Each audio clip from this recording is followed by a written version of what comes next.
Bismillahirrahmanirrahim. Assalamualaikum warahmatullahi wabarakatuh. Waalaikumsalam. Kadang warga semua yang semoga sehat selalu dan murah rezeki tentunya. Malam ini tentunya jumpa lagi di channel Humas Persaudaraan Sejati Ternate. Kali ini adalah edisi spesial karena malam ini ternyata kita mendapatkan momen bisa bertemu dengan Ketua Umum dan reng-rengan Sugeng Dalu, Mas Tope, Mas Pur, Mas Bagio, ini Kabiru Humas tentunya.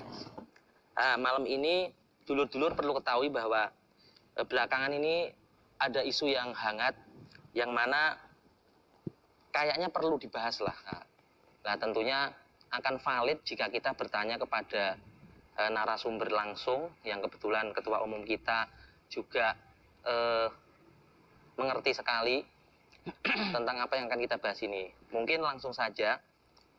Yang pertama adalah terkait suro dan pengesahan, yang mana ini menjadi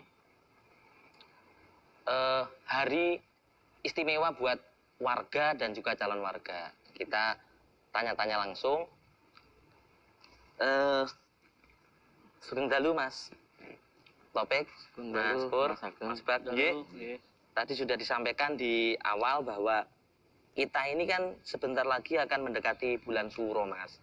Tentunya ini adalah menjadi hal yang istimewa buat kita-kita sebagai warga PSHT dan juga calon warga. Kebetulan Suro ini pasti berbeda. Ini adalah Suro kedua pasca kita terkena pandemi COVID-19. Apakah akan tetap sama protokol cara melakukan pengesahan ataukah ada cara baru? Ini saya mohon keterangannya. Barangkali ini perlu disampaikan ulang agar kadang-kadang warga tidak salah langkah dalam melaksanakan proses pengesahan dan menghadapi bulan Suro di tengah pandemi. Mungkin dari Mas Afif dulu, monggo. Matur suwun Mas Ageng. Selamat malam para kadang semua. Syukur alhamdulillah kita bisa ketemu lagi. Jadi terkait yang disampaikan Mas Ageng tadi, minggu yang lalu kami rapat bersama dengan para majelis luhur yang membahas persoalan suran ini.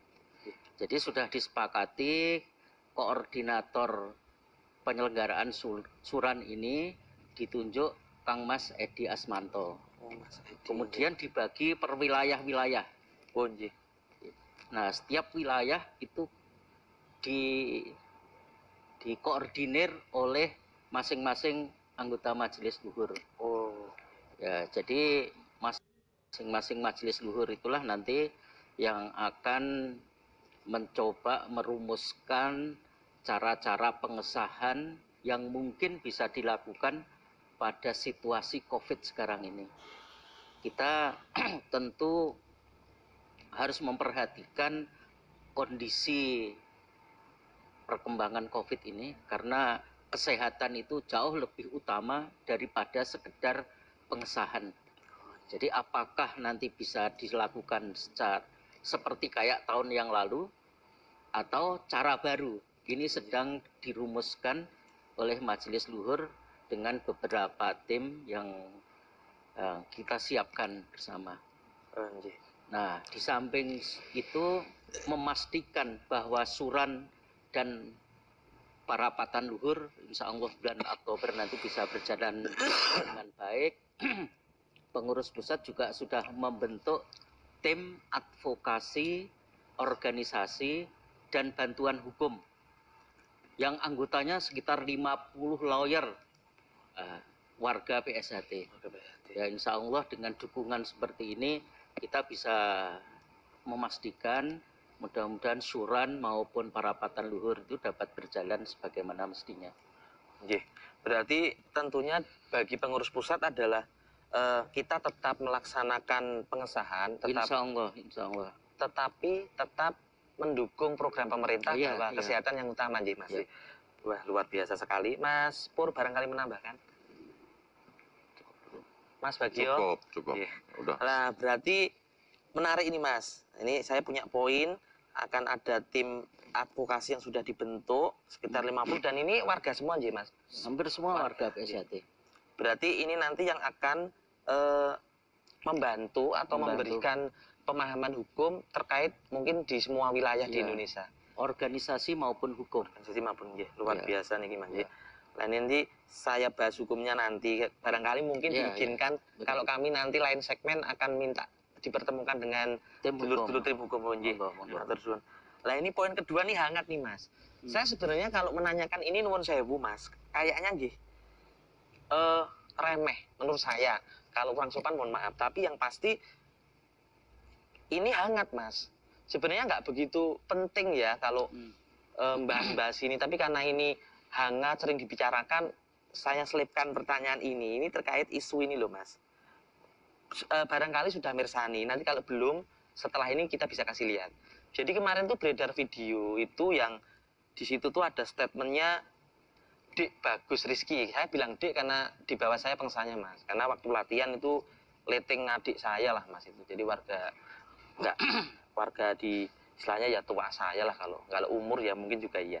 Jadi itu ada statement bahwa di video itu saya lihat ada statement yang mengatakan bahwa organisasi itu jika menghalang-halangi persaudaraan, ya organisasi ini dibubarkan saja menjadi paguron.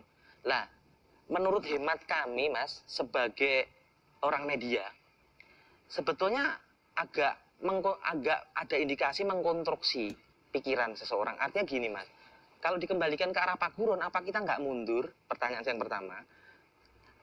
Dulu di Indonesia ini kan banyak kerajaan-kerajaan saja disepakati menjadi sebuah negara, wadah yang lebih baik secara administrasi, jadi menyatukan perbedaan. Kalau kata-katanya di video itu mengatakan mengganggu persaudaraan, lah ini menanggapi video itu, nuwun sewu Mas Ketum, saya agak lancang mungkin menanyakan ini, nanti saya minta keterangan Mas Pur juga. Saya dengar Mas Pur kalau nggak salah pernah ngelatih juga katanya. Nah ini nanti Mas Bagio juga. Pripun iki Mas? Nanti biar kadang-kadang ini saya ya repot ini ditanya terus. Monggo Mas. Alhamdulillah saya sudah mendengarkan yang disampaikan Dik Bagus. Bagi saya, Dik Bagus ini kan sedang belajar mengenai ajaran setia hati maupun tentang organisasi persaudaraan. Yang namanya orang belajar punya pikiran seperti itu ya nggak apa-apa, namanya belajar. Tapi seperti kita ketahui bersama, Eyang Harjo Utomo yang merintis persaudaraan setia hati Ternate sejak 1922 itu orang pergerakan kemerdekaan Indonesia. Jadi kumpulannya beliau ini pada tahun 21 sampai 1921 sampai 2 itu kumpul dengan Pak Karno, dengan HOS Cokro Aminoto, dengan orang-orang tokoh pergerakan. Jadi bayangan saya kok jauh sekali pikiran beliau mengenai perguruan. Oh begitu.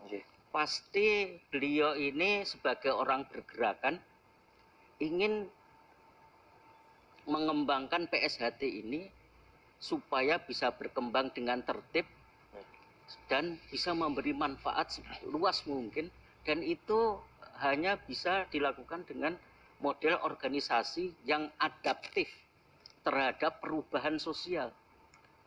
Jadi kalau ada wacana untuk mengembangkan paguron, ya mungkin Dik Bagus belum ngerti bedanya paguron dengan bedanya organisasi persaudaraan. Jadi ya nggak masalah kalau dia punya pikir seperti itu, karena sedang belajar. Izin nih Mas, izin. Berarti begini Mas, kalau Eyang Harjo Utomo saja adalah tokoh pergerakan dan perjuangan. Jadi disampaikan beliau saja bergaul dengan para pejuang-pejuang. Kalau saya baca di buku, karena saya tidak lahir di era itu Mas, berarti kan beliau memang orang berpendidikan, sekolahnya saja sangat baik. Berarti memang efektivitas itu pun memang sudah dipikirkan ya Mas. Artinya organisasi lebih bisa mewadahi saudara yang luas. Saya sih setuju sih Mas, karena kalau kita bicara historis sejarah saja, kerajaan-kerajaan di era itu saja memang Ya, ya. dianggap tidak efektif karena mengkasta-kastakan, membeda-bedakan. Kalau saya logis sih menurut saya gitu. Memang organisasi yang lebih efektif ya. Lah, menanggapi ini barangkali Mas Pur bisa memberikan tambahan terkait Pak Guron sudah organisasi lah kok malah mau mundur kalau monggo Mas Pur. Ya, mungkin saya sedikit ya menambahkan.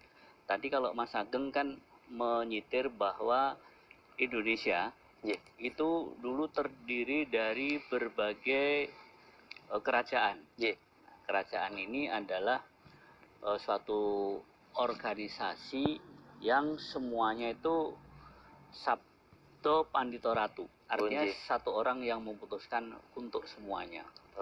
Itu adalah organisasi yang besar karena punya wilayah dan lain-lain. Sedangkan Peguron itu sebetulnya kalau di zaman kerajaan itu adalah bagian kecil-kecil daripada kerajaan-kerajaan itu. Jadi Peguron itu semacam padepokan gitu kan. Nah, itu bagian kecil. Nah, kalau dulu saja berbagai macam kerajaan itu mendukung dan melebur menjadi satu kepada negara Republik Indonesia yang dalam berbentuk organisasi. Maka kalau sekarang ini persaudaraan Setiahati Terate yang jangkauannya sudah ke seluruh Indonesia bahkan di dunia mau kembali kepada Peguron, artinya sebuah organisasi yang kecil. Kalau menurut saya Peguron itu menjadi kecil banget, itu sangat lucu. Dan ini hanya menurut saya dipahami oleh orang-orang yang tadi kata Mas Ketum masih baru belajar gitu. Mungkin itu yang bisa sampaikan. Oleh sebab itu kita semua jangan terpengaruh oleh itu, karena kita nanti akan menjadi sangat kecil, jangkauannya pun sangat kecil, dan kita tidak bisa mengikuti dinamika perkembangan organisasi yang lebih besar, ya kan? Kalau Peguron itu kan sama sekali jauh dari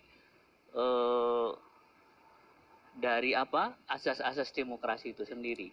Nah, kita itu sebetulnya persaudaraan, ada nilai-nilai demokratisnya di dalam bingkai persaudaraan. Jadi semua boleh memberikan pendapat, tetapi tetap dalam koridor persaudaraan. Itu sudah sangat pas untuk persaudaraan Setiahati Terate.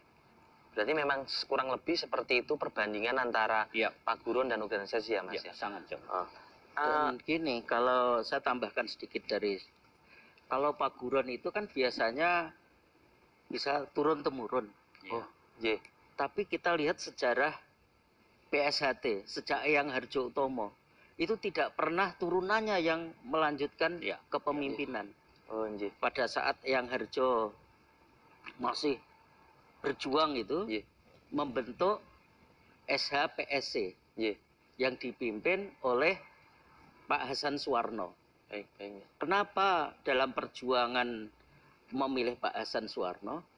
Memang beliau jagoan tempur, tentara, basisnya juga. Jadi ya itulah sesuai dengan kebutuhan saat itu. Terus yang kedua, pada tahun 48 kan Eyang Harjo dawuh kepada para senior-senior di situ untuk membentuk organisasi yang kuat, ngumpul ke sedulur, bentuk organisasi yang kuat, organisasi persaudaraan, yang kemudian dari dawuhnya Eyang Harjo Utomo itu disusunlah anggaran dasar organisasi pada tanggal 25 Maret 1951 di dalamnya Pak Santoso. Itulah cikal bakal perkembangan organisasi kita. Nah, pada saat terbentuk organisasi tahun 48 itu, yang ditunjuk sebagai ketua bukan Pak Harsono putranya atau Pak Gunawan menantunya, tapi Eyang Sutomo. Nah, setelah Eyang Sutomo karena beliau di Bank Rakyat Indonesia waktu itu, dilanjutkan Pak Ersat sebentar, kemudian karena masih pancaroba situasi politik, Pak Santoso secara bergiliran. Pak Santoso sendiri tidak menurunkan kepada putranya, padahal Pak putranya itu pesilat semua.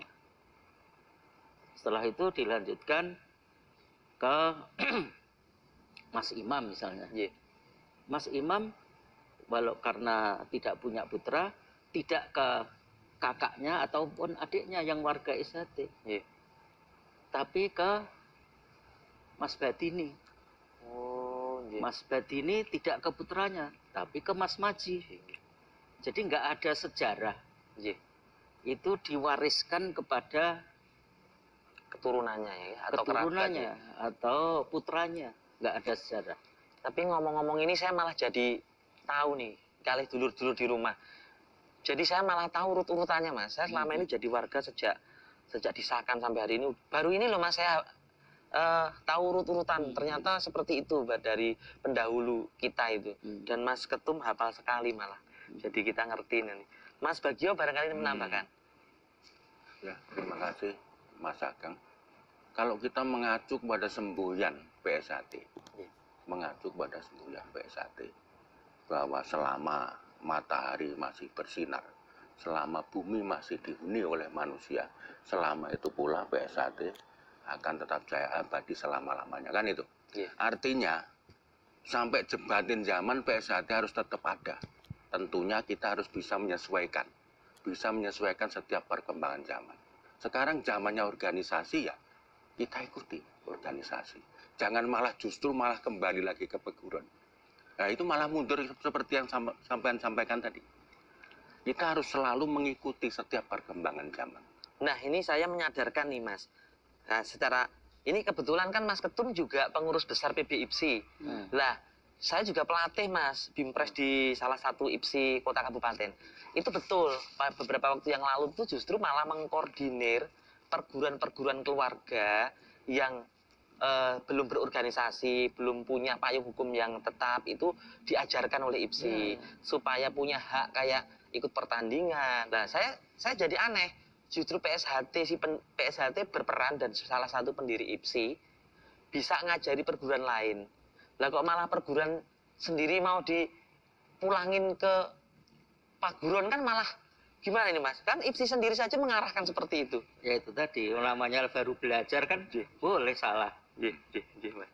Saya melihat paguron pencak silat yang ada di lingkungan IPSI, itu nggak ada yang bisa berkembang baik kalau dia diturunkan. Turunan misalnya putranya. Saya nggak bayangin misalnya PSHT dari Mas Maji diturunkan kepada Dek Bagus. Saya nggak kebayang. Karena Dek Bagus kan baru latihan.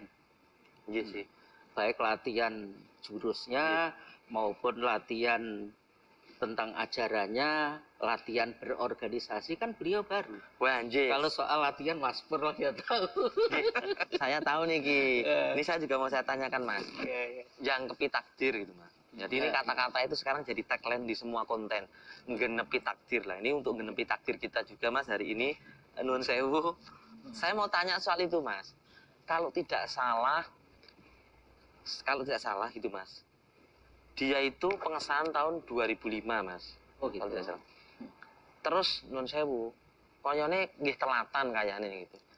Karena kuliah ya pada waktu itu bersama dengan kuliah kalau tidak salah. Ini Mas Pur harus ceritakan ini.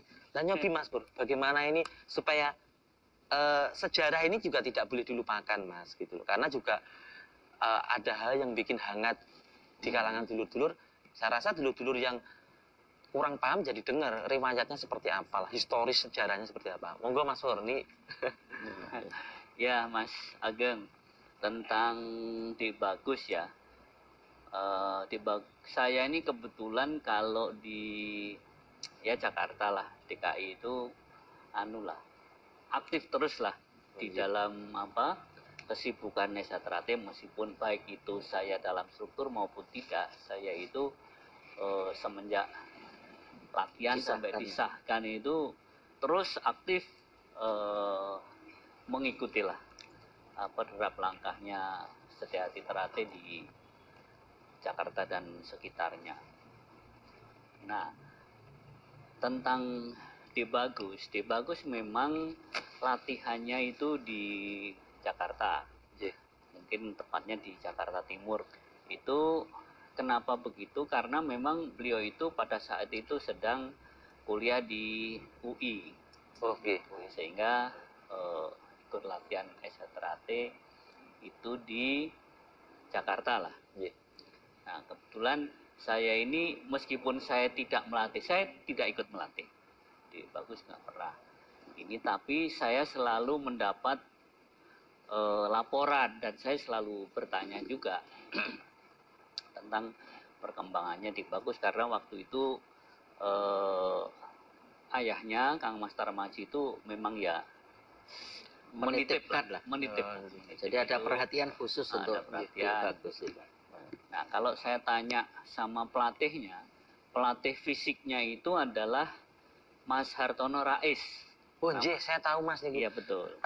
Mas Hartono Rais itu kalau tidak salah dulu dari Halim, Ya, Halim, Bea Cukai dulu pertama kali malah Bea Cukai. Bea Cukai, Pelatih Bea Cukai. Nah, kalau saya waktu itu ya, saya tanya gitu gimana tentang apa? Di Bagus latihannya. Ya sambil ketawa Mas Hartono tuh bilang ya datangnya ya tidak rutin. Sudah begitu kan beliau itu berbeda dengan kita, sehingga untuk melaksanakan latihan itu lebih banyak melihat daripada bergerak. Jadi yang bergerak itu adalah pelatihnya Mas Hartono itu mencontohkan misalnya jurus 1 sampai seingatnya Mas Hartono itu sampai jurus 22. Jadi jurus 1 sampai 22 itu yang memperagakan adalah pelatihnya. Nah, Mas Bagus itu melihat,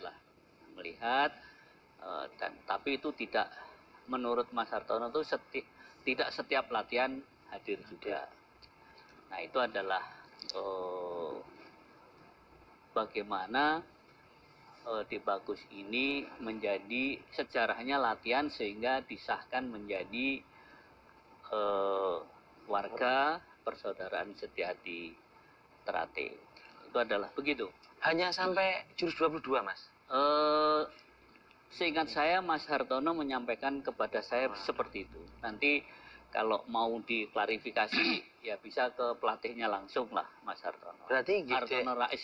Yang genep Mas, berarti harus genepi takdirnya juga berarti. Leres yang di video itu, genepi takdir itu apa genepi jurus saya kurang tahu. Nuwun sewu Mas. Mas Bagio barangkali tahu riwayatnya gitu. Saya membenarkan apa yang disampaikan Mas Pur tadi. Karena kebetulan saya juga dekat sama Mas Hartono Rais. Sering ngobrol. Tanpa ditanya dia cerita sendiri itu. Bahwa ya emang seperti itu tadi yang disampaikan, bahwa latihannya itu jarang masuk. Padahal itu terkait dengan mental itu. Kalau latihannya sering masuk ya mentalnya bagus kan gitu. Kalau jarang masuk saya nggak ngomong kalau itu mentalnya nggak bagus gitu lah. Nah, adapun dengan berjalannya waktu sampai dia ikut pendadaran. Pendadaran pun juga ya dikalungi, diselendangi sama ban itu. Sama sabuk ini. Selendangi sabuk, dikawal sama Mas Hartono Rais, dituntun. Ya semuanya juga nggak ada yang berani ngetes itu. Karena pada waktu itu beliaunya memang dapat perhatian khusus ya. Perhatian khusus, siswa khusus yang setengah dipaksakan untuk jadi warga. Matur suwun Mas, ini sudah dapat 3 poin ini. Dulur-dulur di manapun berada jadi perso. Statement ini dikeluarkan dari sumber yang valid. Jadi saya tambahkan sedikit lagi. Kalau dibandingkan teman-teman yang lain itu memang setelah disahkan pun berbeda. Kalau teman-teman yang lain disahkan kan datang ke tempat latihan, melatih itu. Nah, kalau beliau memang itu proses pendewasaan atau pemahaman terhadap latihan dan lain-lain itu saya rasa memang kurang gitu, karena ya itu tadi, karena karunia Tuhan yang membedakan beliau dengan kita ini. Ini menarik Mas. Berarti nanti akan kita buatkan segmen lah. Barangkali kita akan undang letingnya saja nanti sama pelatihnya barangkali. Nah, kalau Humas memperkenankan ya Mas. Jadi biar lah kalau jadi sumbernya langsung valid gitu loh Mas. Tapi anu lah, nggak usah lah Mas.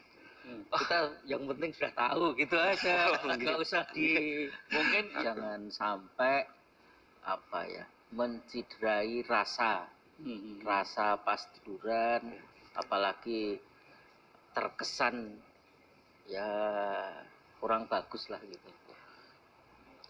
Saya malu loh Mas sebenarnya.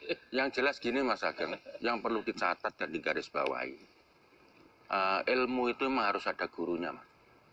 Ilmu itu harus ada gurunya. Kalau nggak ada gurunya itu berarti gurunya setan, itu yang perlu dicatat. Lah itu Mas, makanya saya tuh nopo nggih, malu sebenarnya. Saya kalau lihat di media-media YouTube channel kan banyak toh Mas itu. Mas Ketum ini kok masih punya statement untuk jangan gitu, kata-kata ngelarang. Jadi pripun nggih, saya itu nggak bisa ngomong meleh, jadi nggak bisa bicara lagi.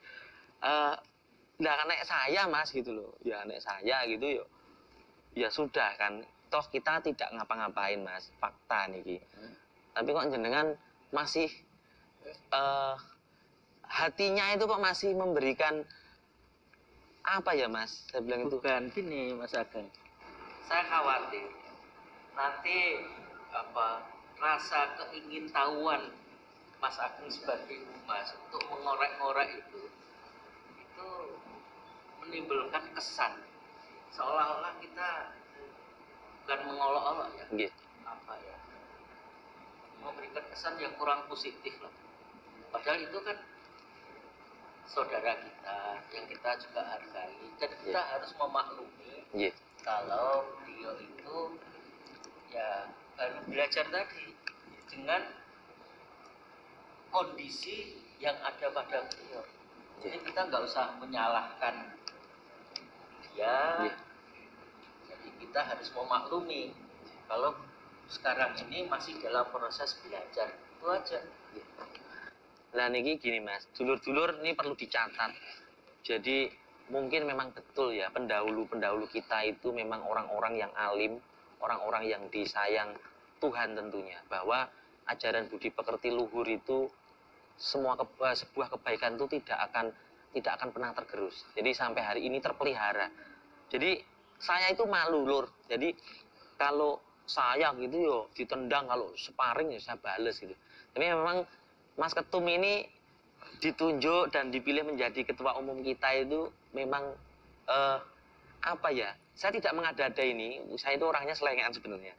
Tapi beliau ini memberikan cerminan dan contoh lah tidak-tidaknya. Nah, itu jenengan bisa nilai sendiri monggo.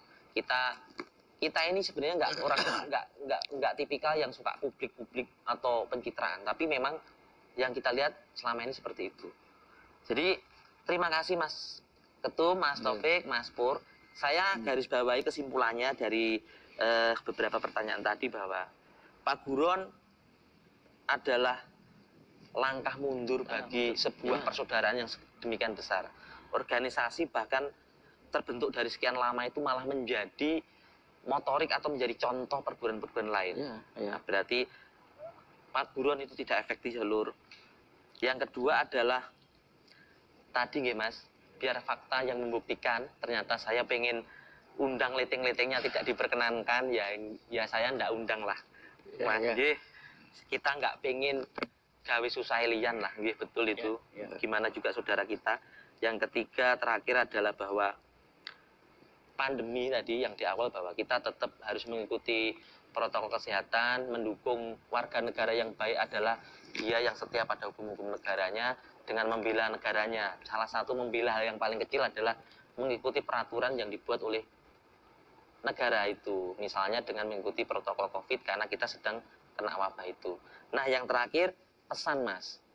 Jadi terkait ini semua biar dulu-dulu itu juga semangat gitu, pelatihnya yang dilatih mohon pesan dan kesan, karena nek siswa putih-putih itu kan menghadap ke sesepuh di cabang masing-masing. Ini wabil khusus, mohon maaf saya merequest Mas Ketum ada sepatah dua patah kata pesan bagi warga, calon warga baru dan bagi para pelatih menanggapi ini semua. Monggo Mas. Ya, terima kasih Mas Agung. Jadi kami sangat mengharapkan para kadang ini untuk terus belajar sebaik mungkin. Jadi yang namanya persaudaraan Setiahati Terate ini sebagai lembaga pendidikan sepanjang hayat. Jadi kita ini harus terus-menerus belajar. Yeah. Ya kayak Dek Bagus akan terus-menerus belajar. Gitu. Kita semua perlu terus-menerus belajar kan. Kita harus belajar dari sejak ayunan sampai ke liang lahat kan. Pesannya begitu. Nah, karena itu kami sangat mengharapkan jadi para kadang semua, para pelatih, berilah contoh yang baik bagi para siswa atau para junior agar bisa mencerminkan sebagai warga SH Terate yang berbudi luhur, tahu benar dan salah. Ingat, organisasi kita ini sebagai organisasi pasduran yang berfungsi sebagai ikatan antar warga Setiahati. Jadi tidak hanya SHT saja, tapi warga Setiahati. Jadi terah yang Surodiwiryo, semua yang pernah dikecer itu adalah saudara kita. Yang pertama. Yang kedua, melalui organisasi kita ini, kita harus bisa membawa dan memancarkan cita. Apa yang kita bawa adalah ajaran budi luhur, ajaran Setiahati. Apa yang harus kita pancarkan tidak lain adalah pancaran budi luhur dalam kehidupan keseharian itu. Marilah kita saling mengingatkan, saling amat menghormati, saling mengajak serta menyingkap tirai selubung hati, di mana sang mutiara hidup bertahta. Mutiara hidup itu apa? Ya perilaku budi luhur yang mencerminkan sifat-sifat ketuhanan yang bisa kita cerminkan atau kita wujudkan dalam perilaku keseharian. Jadi pesan saya kepada Mas Ageng, masalah Dek Bagus ya sudahlah. Ya kita maklumi beliau sedang belajar, mudah-mudahan dapat memperoleh pelajaran yang bermanfaat dalam proses membangun pasduran dalam rangka mewujudkan cita-cita almarhum Mas Maji agar PS1 ini berkembang pesat. Mas. Dalam rangka memayu hayuning rawono. Terima kasih. Wah, luar biasa sekali. Mas Pur, Mas Pur, pesan untuk adik-adik calon warga baru dan pelatih-pelatih. Mungkin saya nambahkan tadi ya di awal sesi tentang kaitannya suran yang akan datang dan pembentukan lawyer yang akan membantu proses pengesahan. Jadi penekanannya adalah pengesahan atau suran tahun ini cabang-cabang tidak perlu khawatir karena kalau yang sekarang berkembang itu akan ada isu akan membubarkan, akan melucuti dan lain-lain. Tidak perlu khawatir karena kita sudah tadi menyiapkan tim lawyer yang jumlahnya cukup lumayan sehingga kalau ada apa-apa cepat menghubungi tim lawyer yang nanti akan dikoordinir oleh Mas Agus Susilo untuk mengawal proses pengesahan maupun sampai dengan mungkin itu yang perlu kami tekankan untuk saudara-saudara kita di pengurus cabang. Terima kasih Mas Pur. Mas Bagio, cukup untuk penutup cukup ya. Matur sembah nuwun Mas. Matur suwun. Topik Mas Pur. Kita semua sehat, bersemangat untuk kemajuan persaudaraan Setia Hati Ternate. Amin. Terima kasih. Assalamualaikum warahmatullahi wabarakatuh. Waalaikumsalam warahmatullahi wabarakatuh.